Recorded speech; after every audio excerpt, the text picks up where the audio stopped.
श्रीमद् भागवत गीता में भगवान कृष्ण के द्वारा रणभूमि में अर्जुन को उपदेश दिए गए हैं। गीता की बातें मनुष्य को सही तरह से जीवन जीने का रास्ता दिखाती हैं। गीता के उपदेश हमें धर्म के मार्ग पर चलते हुए अच्छे कर्म करने की शिक्षा देते हैं। महाभारत में युद्ध भूमि में खड़े अर्जुन और कृष्ण के बीच के संवाद से हर मनुष्य को प्रेरणा लेनी चाहिए। चलिए जानते हैं, जब अर्जुन युद्ध भूमि में जाते हैं तो अपने सामने पितामह और सगे संबंधियों को देखकर विचलित हो जाते हैं। तब भगवान श्री कृष्ण उन्हें सही ज्ञान देते हैं। श्री कृष्ण अर्जुन को उपदेश देते हुए कहते हैं कि हे पार्थ, ये युद्ध धर्म और अधर्म के मध्य है, इसलिए अपने शस्त्र उठाओ और धर्म की स्थापना करो। भगवान श्री कृष्ण धर्म के मार्ग पर चलने की शिक्षा देते हैं। मनुष्य को भी धर्म का पालन करना चाहिए।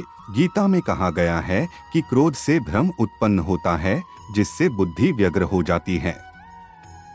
भ्रमित मनुष्य अपने मार्ग से भटक जाता है। तब सारे तर्कों का नाश हो जाता है, जिसके कारण मनुष्य का पतन हो जाता है। इसलिए हमें अपने क्रोध पर नियंत्रण रखना चाहिए। गीता में भगवान श्री कृष्ण ने कहा है कि मनुष्य को उसके द्वारा किए गए कर्मों के अनुसार ही फल प्राप्त होता है। इसलिए मनुष्य को सदैव सत्कर्म करने चाहिए।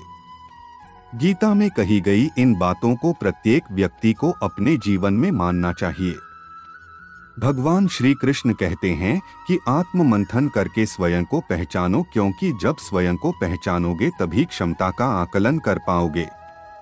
ज्ञान रूपी तलवार से अज्ञान को काट कर अलग कर देना चाहिए।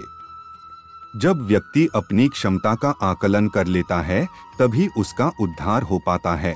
भगवान श्री कृष्ण कहते हैं कि मृत्यु एक अटल सत्य है, किंतु केवल यह शरीर नश्वर है।